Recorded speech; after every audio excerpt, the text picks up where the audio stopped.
24 घंटे में जब भी आपको मौका मिल जाए, कोई भी क्रिया में साक्षी को संभालें। साक्षी के संभालते दो परिणाम होंगे, क्रिया धीमी हो जाएगी, कर्ता क्षीण हो जाएगा, और विचार और बुद्धि कम होने लगेगी, विचार शांत होने लगेंगे, बुद्धि का ऊहापोह बंद हो जाएगा। कोई छोटा सा प्रयोग, कुछ नहीं कर रहे हैं, सांस को ही देखें। सांस भीतर गई बाहर गई, सांस भीतर गई बाहर गई, आप उसको ही देखें। लोग मुझसे पूछते हैं कोई मंत्र दे दें, मैं उनको कहता हूं मंत्र वगैरह ना लें, एक मंत्र परमात्मा ने दिया है, वो श्वास है, उसको देखें।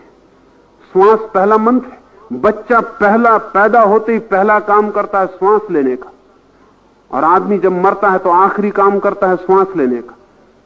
श्वास से घिरा है जीवन। जन्म के बाद पहला काम श्वास, वो पहला कृत्य है। आप श्वास लेके ही करता हुए हैं, इसलिए अगर आप श्वास को देख सकें तो आप पहले कृत्य के पहले पहुंच जाएंगे। आपको उस जीवन का पता चलेगा जो श्वास लेने के भी पहले था, जो जन्म के पहले था। अगर आप श्वास को देखने में समर्थ हो जाएं तो आपको पता चल जाएगा कि मृत्यु शरीर की होगी, श्वास की होगी, आपकी नहीं होने वाली। आप श्वास से अलग है। बुद्ध ने बहुत जोर दिया आनापान सती योग, श्वास के आने जाने को देखने का योग। वो अपने भिक्षुओं को कहते थे तुम कुछ भी मत करो, बस एक ही मंत्र, श्वास भीतर गई इसको देखो, श्वास बाहर गई इसको देखो, और जोर से मत लेना, कुछ करना मत, श्वास को सिर्फ देखना, करने का काम ही मत करना, सिर्फ देखना।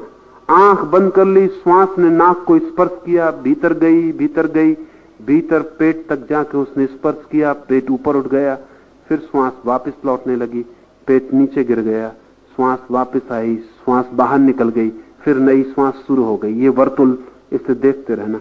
अगर आप रोज 15-20 मिनट सिर्फ श्वास को ही देखते रहें तो आप चकित हो जाएंगे। बुद्धि हटने लगी, साक्षी जगने लगा, आंख खुलने लगी भीतर की, हृदय के द्वार जो बंद थे जन्मों से खुलने लगे, सरकने लगे।